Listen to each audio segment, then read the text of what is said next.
ನಮಸ್ತೆ, ಕ್ಯೂರಿಯಸ್ ಕನ್ನಡ ಚಾನಲ್ಗೆ ಸ್ವಾಗತ. ಮೊದಲು ನಮ್ಮ ಚಾನಲ್ನ ಸಬ್ಸ್ಕ್ರೈಬ್ ಮಾಡ್ಕೊಳ್ಳಿ, ಹಾಗೆ ವಿಡಿಯೋನ ಪೂರ್ತಿಯಾಗಿ ನೋಡಿ. ಇನ್ನು ಕನಿಕನಿಗೆ ವಿಷಯ ಗೊತ್ತಾಗ್ತದೆ. ಟ್ರಸ್ಟಿಗೆ ಭಾಗ್ಯನೇ MD ಮಾಡಿದ್ದಾನೆ ಆದಿ ಅಂತ ಹೇಳ್ಕೊಂಡು ಕನಿಕಗೆ ತುಂಬಾ ಸಿಟ್ಟು ಬರುತ್ತೆ. ಕನಿಕ ಹೇಳ್ತಾಳೆ, ಅಲ್ಲ ಈ ಆದಿ ಬ್ರೋ ಏನಂತ ಅಂದ್ಕೊಂಡಿದ್ದಾನೆ, ಅವನಿಗೆ ಮನಸ್ಸಿಗೆ ಬಂದಾಗಿ ನಿರ್ಧಾರ ಮಾಡಲಿಕ್ಕೆ ನಾನಂತೂ ಇದನ್ನು ಸುಮ್ಮನೆ ಬಿಡಲ್ಲ ಅಂತ ಹೇಳಿ ಒಳಗೆ ಹೋಗ್ತಾಳೆ. ಇನ್ನಲ್ಲಿ ಅವಳ ಅತ್ತೆ ಕೇಳ್ತಾಳೆ, ಏನಾಯ್ತು ಕನ್ನಿಕಾ, ಯಾಕೆ ಈ ರೀತಿ ಇಷ್ಟು ಸಿಟ್ಟಲ್ಲಿ ಬರ್ತಿದ್ಯಾ, ಏನಾಯ್ತು ಅಂತ ಕೇಳ್ತಾಳೆ. ಆಗ ಕನ್ನಿಕಾ ಹೇಳ್ತಾಳೆ, ಏನಾಗಬೇಕತ್ತೆ, ಆದಿಬ್ರೋ ಮಾಡಿರೋ ಕೆಲಸಕ್ಕೆ ಇನ್ನೇನಾಗಬೇಕು, ಅಲ್ಲ ಅತ್ತೆ ನಿಮ್ಗೆ ಗೊತ್ತಿದೆ ಅಲ್ವಾ ಟ್ರಸ್ಟಲ್ಲಿ MD ಪೋಸ್ಟ್ ಖಾಲಿ ಇದೆ ಅಂತ ಹೇಳ್ತಾಳೆ. ಅದಕ್ಕೆ ಅವಳು ಹೇಳ್ತಾಳೆ, ಹೌದು ಗೊತ್ತಿದೆ, ಅದಕ್ಕೆ ಇಂಟರ್ವ್ಯೂ ಎಲ್ಲ ಮಾಡ್ತಿದ್ದೇನಂತ ನೀನೇ ತಾನೇ ಹೇಳಿದ್ದು ಅಂತ ಹೇಳ್ತಾಳೆ. ಹೌದತ್ತೆ, ಆದರೆ ಆದಿ ಬ್ರದರ್ ಯಾರಿಗೂ ಗೊತ್ತಾಗದ ಹಾಗೆ ಯಾರ ಹತ್ರ ಕೇಳದೆ ಹೇಳದೆ ಆ ಭಾಗ್ಯನ ಅದಕ್ಕೆ MD ಮಾಡಿದ್ದಾನೆ ಅಂತ ಹೇಳ್ತಾಳೆ. ಆಗ ಅಲ್ಲ ಈ ಆದಿಗೆ ಏನಾಗಿದೆ, ಯಾಕವ್ನು ಈ ರೀತಿ ಮಾಡ್ತಿದ್ದಾನೆ, ಪ್ರತಿ ಸಲ ಇದೇ ರೀತಿ ನಿರ್ಧಾರ ತಗೊಳ್ತಿದ್ದಾನಲ್ವ, ಯಾಕವ್ನು ಈ ರೀತಿ ಮಾಡ್ತಿದ್ದಾನೆ, ಅವ್ನು ಬರ್ತಾ ಬರ್ತಾ ತುಂಬಾ ಜಾಸ್ತಿ ಆಯಿತು ಅಂತ ಹೇಳಿ ಅತ್ತೆ ಹೇಳ್ತಾ ಇರ್ತಾರೆ. ಆಗ ಕನ್ನಿಕಾ ಹೇಳ್ತಾಳೆ, ಹೌದತ್ತೆ ನಾನಂತೂ ಅವನನ್ನು ಸುಮ್ಮನೆ ಬಿಡಲ್ಲ, ನಾನು ಡ್ಯಾಡ್ಗೆ ಎಲ್ಲಾನು ಹೇಳ್ತೇನೆ, ಅವರೇ ಇದ್ದಕ್ಕಲ್ಲ ಒಂದು ಅಂತ್ಯ ಹಾಡಲಿ ಅಂತ ಹೇಳ್ತಾಳೆ. ಇನ್ನು ಕನ್ನಿಕಾ ಡ್ಯಾಡ್, ಕಿಶನ್, ಪೂಜಾ ಎಲ್ಲರನ್ನು ಕರೀತಾಳೆ. ಆಗ ಕನ್ನಿಕರ ಅಪ್ಪ ಹೇಳ್ತಾರೆ, ಏನಾಯ್ತು ಕನ್ನಿಕಾ, ಯಾಕೆ ಈ ರೀತಿ ಕಿರಿಸ್ತಿದ್ದೆ, ಏನಾಯ್ತು ಅಂತ ಹೇಳಂತ ಹೇಳ್ತಾಳೆ.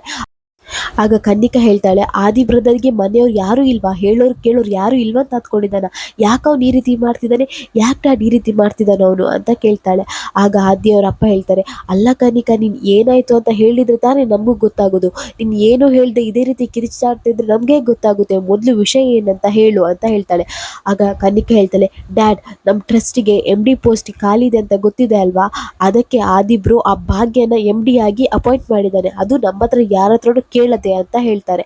ಆಗ ಆದಿಯವರಪ್ಪರಿಗೆ ತುಂಬಾ ಶಾಕ್ ಆಗುತ್ತೆ, ಏನು ಆದಿ ಭಾಗ್ಯನ ಅಪಾಯಿಂಟ್ ಮಾಡಿದ್ದ, ಯಾಕಂತೆ ಅಂತ ಕೇಳ್ತಾರೆ. ಆಗ ಕನ್ನಿಕಾ ಹೇಳ್ತಾಳೆ, ಯಾಕಂತ ನನಗೂ ಗೊತ್ತಿಲ್ಲ, ಆದರೆ ಅಲ್ಲ ಡ್ಯಾಡ್ ನೀವೇ ಹೇಳಿ, ಅವ್ನು ಯಾಕೆ ಈ ರೀತಿ ಮಾಡ್ತಿದ್ದಾನೆ, ಅಲ್ಲ ಅವ್ನಿಗೆ ಮನೆಯವರಂತ ಯಾರೂ ಇಲ್ವಾ, ಯಾಕೆ ಈ ರೀತಿ ನಿರ್ಧಾರ ತಗೊಳ್ತಿದ್ದಾನೆ, ನೀವು ಅದಕ್ಕೆ ಓನರ್ ಅಲ್ವಾ, ನೀವು ಪ್ರೆಸಿಡೆಂಟ್ ಆಗಿರುವಾಗ ನಿಮ್ಮ ಹತ್ರ ಒಂದು ಮಾತು ಕೇಳಬೇಕಲ್ವಾ, ಅಲ್ಲ ಡ್ಯಾಡ್ ಆ ತೊಟ್ಟಿಲು ಟ್ರಸ್ಟ್ ಅದು ಎಲ್ಲ ಜವಾಬ್ದಾರಿ ನಂಗೆ ಕೊಟ್ಟಿದ್ದಾನಲ್ವಾ, ಹಾಗಾದರೆ ನಾನು ನೋಡ್ಕೊಳ್ತೀನಿ, ಅದನ್ನು ಬಿಟ್ಟು ಅವನಿಗೆ ಯಾಕೆ ಆ ರೀತಿ ನಿರ್ಧಾರ ತಗೊಂಡ, ಅಂದರೆ ಮನೇಲಿ ಅವನಿಗೆ ಯಾರೂ ಇಲ್ವಾ, ನಾವಲ್ಲ ಅವನಿಗೆ ಏನೂ ಅಲ್ವಾ, ಅಲ್ಲ ಪರ್ಸನಲ್ ಲೈಫ್ ಆದರೆ ಪರವಾಗಿಲ್ಲ, ಇದು ಬಿಸ್ನೆಸ್ ಅಲ್ವಾ, ಎಲ್ಲರ ಹತ್ರ ಕೇಳಲೇಬೇಕಲ್ವಾ, ಯಾಕೆ ಅವ್ನು ಈ ರೀತಿ ಮಾಡ್ತಿದ್ದಾನೆ, ಡ್ಯಾಡ್ ನಂಗಂತೂ ಗೊತ್ತಿಲ್ಲ, ಇದಕ್ಕೆ ನಂಗೆ ಉತ್ತರ ಬೇಕೇ ಬೇಕು ಡ್ಯಾಡ್ ಅಂತ ಹೇಳ್ತಾಳೆ. ಆಗ ಆದಿಯವರಪ್ಪ ಹೇಳ್ತಾರೆ, ಕಿಶನ್ ಮುಂದಿನ ಆದಿ ಕಾಲ್ ಮಾಡಿ ಆದಿನ ಬರ್ಲಿಕ್ಕೆ ಹೇಳು ಅಂತ ಹೇಳ್ತಾಳೆ. ಇನ್ನು ಈ ಕಡೆ ಆದಿ ತುಂಬ ಖುಷಿಯಾಗಿರ್ತಾನೆ, ಅಂತೂ ಇಂತೂ ಭಾಗ್ಯ ಈ ಆಫೀಸಲ್ಲಿ ಕೆಲಸ ಮಾಡ್ಕೊಳ್ಳಿಕ್ಕೆ ಒಪ್ಕೊಂಡ್ರಲ್ಲ ಹೇಳ್ಕೊಂಡು ತುಂಬಾ ಖುಷಿಯಾಗಿರ್ತಾನೆ. ಆಗ ತಾಂಡವ್ ಬರ್ತಾರೆ, ತಾಂಡವ್ ಬಂದು ಹೇಳ್ತಾರೆ, ಏನು ಬ್ರದರ್ ಇವತ್ತು ಇಷ್ಟೊಂದು ಖುಷಿಯಾಗಿದ್ದೀರಾ, ಏನು ಸಮಾಚಾರ, ಏನಾದರೂ ಹೊಸ ಸಮಾಚಾರ ಇದೆಯಾ ಅಂತ ಕೇಳ್ತಾನೆ. ಆಗ ಆದಿಯವ್ರು ಹೇಳ್ತಾರೆ, ಹೌದು ನಾವು ನಮ್ಮ ತೊಟ್ಟಿಲು ಟ್ರಸ್ಟಿಗೆ ಹೊಸ MD ಹುಡುಕ್ತಾ ಇದ್ವಿ, ಅಂತೂ ಇಂತೂ ಆ ಪ್ಲೇಸಿಗೆ ಒಂದು ಅರ್ಹತೆ ಉಳ್ಳಂಥ ವ್ಯಕ್ತಿ ಅಪಾಯಿಂಟ್ ಆದರು ಅಂತ ಹೇಳ್ತಾರೆ. ಆಗ ತಾಂಡವ್ ಹೇಳ್ತಾನೆ, ಹೌದಾ ನೀವು ಅಪಾಯಿಂಟ್ ಮಾಡಿದ್ದೀರಂದರೆ ಅವ್ರು ನಿಜವಾಗ್ಲೂ ತುಂಬ ಜೀನಿಯಸ್ಸೇ ಆಗಿರ್ತಾರಲ್ವಾ ಅಂತ ಹೇಳ್ತಾರೆ. ಜೀನಿಯಸ್ ಅಷ್ಟೇ ಅಲ್ಲ, ಈ ಕೆಲಸಕ್ಕೆ ಅವರೇ ಸೂಟೇಬಲ್ ವ್ಯಕ್ತಿ, ಅವ್ರಿಗಿಂತ ಮತ್ತಾರು ಆ ವ್ಯಕ್ತಿ ಅಷ್ಟು ಸೂಟೇಬಲ್ ಆಗಲಿಕ್ಕೆ ಸಾಧ್ಯನೇ ಇಲ್ಲ ಅಂತ ಹೇಳ್ತಾರೆ. ಅವ್ರು ಯಾರಂತ ಗೊತ್ತಿದೆಯಾ, ಬೇರೆ ಯಾರೂ ಅಲ್ಲ ತಾಂಡವ್, ಅವರು ಭಾಗ್ಯ ಅಂತ ಹೇಳ್ತಾರೆ. ಆಗ ತಾಂಡವ್ಗೆ ತುಂಬಾ ಶಾಕ್ ಆಗುತ್ತೆ, ಅವ್ನ ಮನಸ್ಸಲ್ಲೇ ಹೇಳ್ತಾ ಇರ್ತಾನೆ, ಭಾಗ್ಯನ, ಅಯ್ಯೋ ಇವ್ರಿಗೆ ಏನಾಗಿದೆ, ಭಾಗ್ಯನ ಹೆಸರು ಹೇಳ್ತಿದಾರಲ್ಲ, ಅಂದರೆ ಭಾಗ್ಯ ಈ ಕಂಪನಿಯಲ್ಲಿ ಈಗ MDಯಾ, ದೇವ್ರೆ ಶ್ರೇಷ್ಠ ಹೇಳಿದ್ದು ಸರಿ ಆಯಿತು, ಶ್ರೇಷ್ಠ ಹೇಳಿದ್ಲು, ಇನ್ನು ಆದಿ ಬ್ರದರ್ ಭಾಗ್ಯನ ಆಫೀಸಿಗೆ ಕರ್ಕೊಂಡು ಬರ್ತಾರೆ, ಮತ್ತು ನಿನ್ನನ್ನು ನಾಯಿಗೆ ಕಲ್ಲು ಹೊಡೆದು ಓಡಿಸ್ತಾರಂತ, ಇದೆಲ್ಲ ಶ್ರೇಷ್ಠಂಗೆ ಗೊತ್ತಾದರೆ ನಾನು ಏನು ಮಾಡೋದು, ಅವಳಿಗೆ ಗೊತ್ತಾದರೆ ಭಾಗ್ಯ ಇನ್ನು ಮುಂದೆ ನನ್ನ ಆಫೀಸಲ್ಲಿ ಕೆಲಸ ಮಾಡ್ತಿದ್ದಾಳಂತ ಶ್ರೇಷ್ಠಂಗೆ ಗೊತ್ತಾದರೆ ಆಯ್ತು ನನ್ನ ಕತೆ ಹೇಳ್ಕೊಂಡು ಒಬ್ಬನೇ ಯೋಚನೆ ಮಾಡ್ತಾ ಇರ್ತಾನೆ.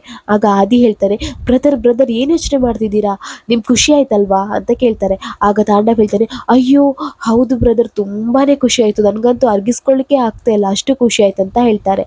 ಇನ್ನು ಆದಿ ಹೇಳ್ತಾನೆ, ಆಯ್ತು ಬ್ರದರ್ ನಂಗೆ ಸ್ವಲ್ಪ ಕೆಲಸ ಇದೆ, ನಾನು ನಿಮ್ಮನ್ನು ಮತ್ತೆ ಮೀಟ್ ಮಾಡ್ತೇನೆ ಅಂತ ಹೇಳ್ತಾನೆ. ಇನ್ನು ತಾಂಡವ್ ಹೊರಗೆ ಬರ್ತಾನೆ.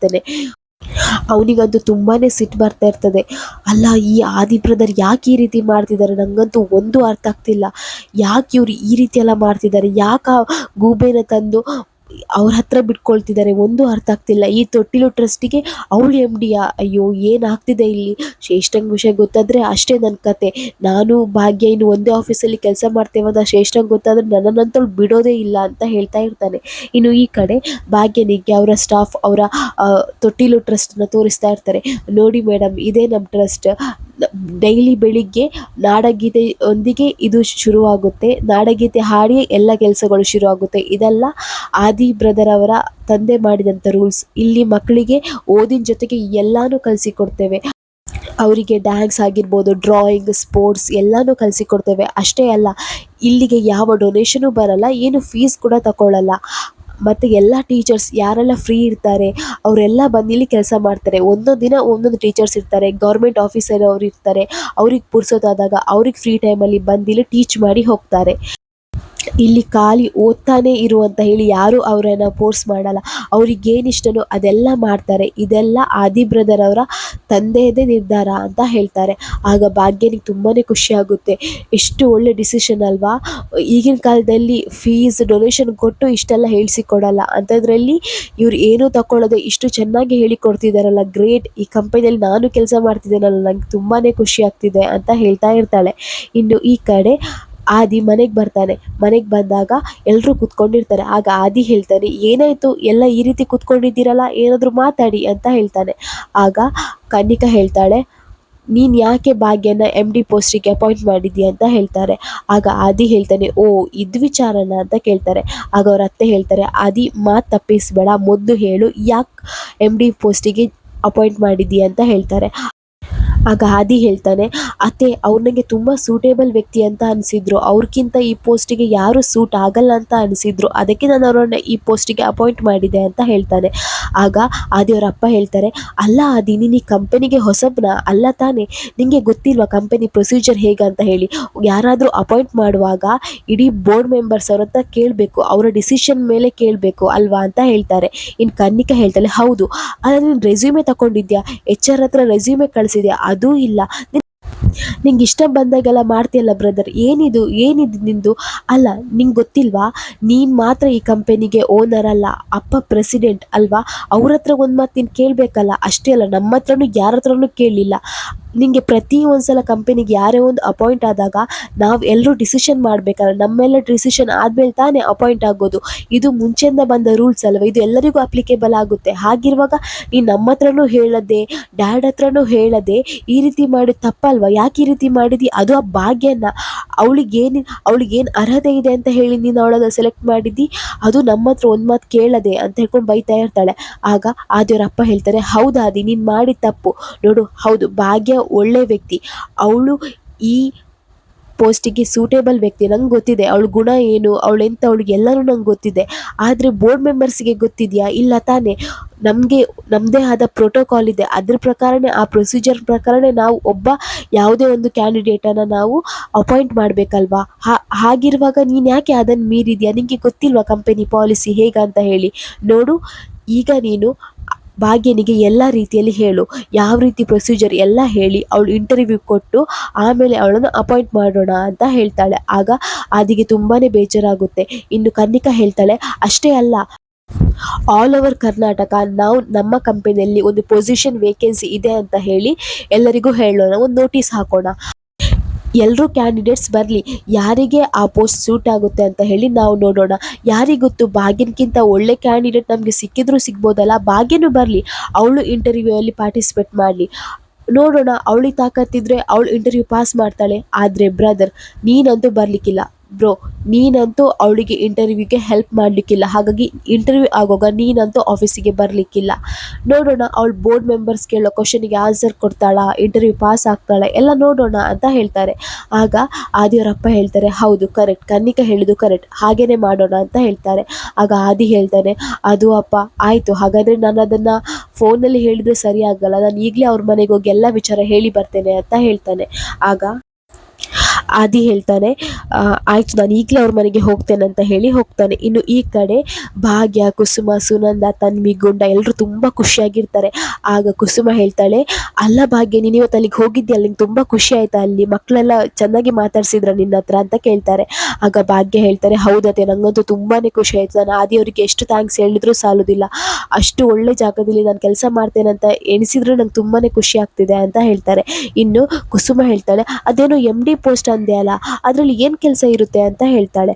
ಆಗ ತನ್ವಿ ಹೇಳ್ತಾಳೆ, ಅಯ್ಯೋ ಅಜ್ಜಿ, ಅದು ದೊಡ್ಡ ಪೋಸ್ಟ್. ಅಂದರೆ ಇಡೀ ಕಂಪನಿಯಲ್ಲಿ ಏನೇ ಒಂದು ಕೆಲಸ ಆಗಬೇಕಾದ್ರೂ ಅದಕ್ಕೆ ಅಮ್ಮನ ಹತ್ರನೇ ಬರಬೇಕು. ಅಮ್ಮ ಅದಕ್ಕೆ ಪರ್ಮಿಷನ್ ಕೊಡಬೇಕು. ಅವರ ಅನುಮತಿ ಇಲ್ಲದೆ ಯಾರು ಆ ಕೆಲಸ ಮಾಡಬೇಕಂತಿಲ್ಲ, ಮಾಡಲಿಕ್ಕೂ ಆಗಲ್ಲ.